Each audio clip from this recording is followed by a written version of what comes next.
I have seen Uganda President Yoweri Museveni and his wife apologize to the people of Uganda.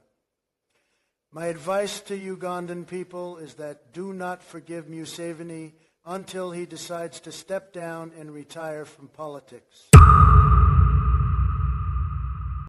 Which is what it is. Bomb does what this is doing.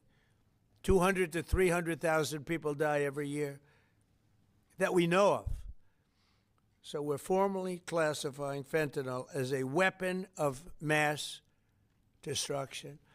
But before I sign the fentanyl order, we will pin these great service members with their medals. And here today are the first 13 warriors who will receive the Mexican Border Defense Medal, which is a big deal. First, I'd like to ask Secretary Hegseth and Chairman Kane to say a few words. I'd like to have Tom Homan come up, please, if you would. Ladies and gentlemen, in Uganda, I'd like to tell you that there is no problem without solution. I may visit Abim district very soon, but before I come there, guys, there is a Christian brother there called Okello Sam Baker, also commonly known as Hadari. Guys, this man is rich with the word of God. Anyone there, please extend my greetings to him. Doing deals, I guess. It's all a deal. Life is a big deal. But if I can stop that war and stop 30,000 young people, in addition to the fact that people are being killed in Kiev, people are being killed in other cities throughout, a much smaller number, but they're being killed, viciously killed.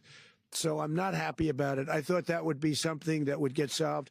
We have Mr. Witkoff here. I think that we're making progress, but that's a war that should have never happened. If I were president, it would have never happened. Putin says it. Everybody says it. If I were president, that would have never happened. But I inherited that war.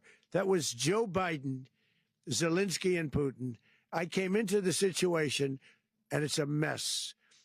We have a very sad situation in Uganda, a terrible situation. Everyone is talking about. Look at Bobi Wine, a very popular guy, a musician, they tell me, a young guy, and look at what's happening. Treat him horribly. Beaten, arrested, his rights violated. It's disgraceful, an absolute disgrace. You have this leader, President Museveni. He's been there for decades. He's like a king, and he doesn't like the competition. So what does he do? Violence, intimidation. They call it an election, but it's a joke, a total sham. And they see it. The fake news media doesn't cover it enough, but smart people know. They know what's going on. People of Uganda, we stand for freedom, for free speech. They want their country back. They want to make Uganda great again, but they can't with this violence and these crooked elections. It has to stop. The violence against Bobi Wine and his supporters has to stop now. America is watching. We're all watching.